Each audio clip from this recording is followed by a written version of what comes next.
अमृत के होए बरसात हो, जकरा अंगना में तुलसी। अमृत के होए बरसात हो, जकरे अंगना में तुलसी।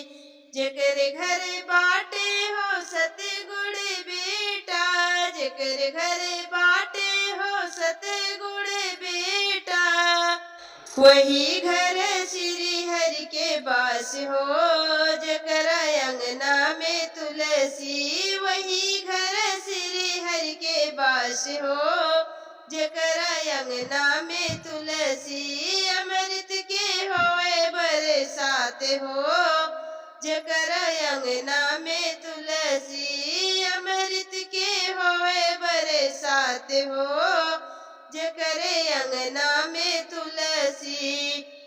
जकर घर बाटी हो सतगुण बहुरिया, जकर घर बाटी हो सतगुण बहुरिया, वही घर लक्ष्मी के वास हो।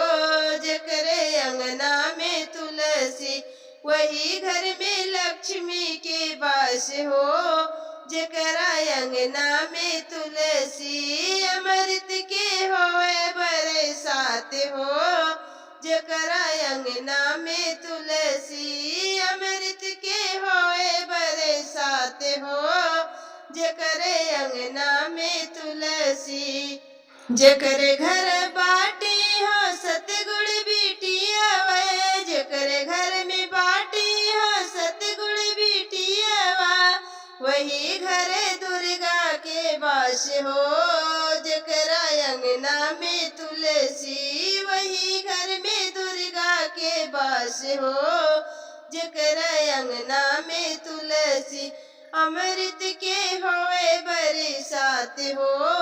जकरा अंगना में तुलसी, अमृत के होए बरसात हो।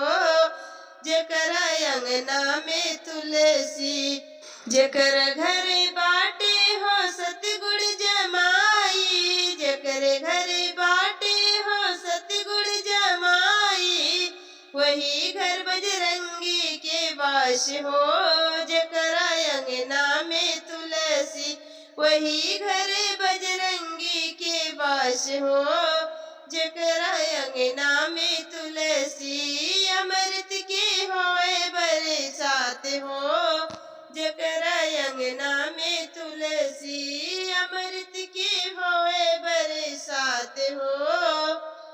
जकरा अंगना में तुलसी।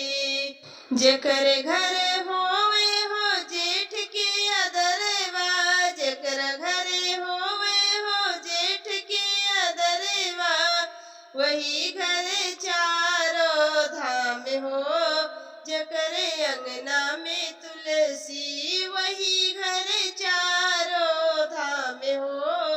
जकरा अंगना में तुलसी, अमृत के होए बरसात हो। जकरे अंगना में तुलसी, अमृत के होए बरसात हो। जकरे अंगना में तुलसी। जकरे घर होवे हो पति जी की सेवा, जकरे घर होवे पति जी की सेवा, वही घर बैकुंठ धाम हो। जकरा अंगना में तुलसी, वही घर बैकुंठ धाम हो। जकरा अंगना में तुलसी, अमृत के होए बरसात हो। जकरा अंगना में तुलसी, अमृत के होए बरसात हो। जकरा अंगना में तुलसी।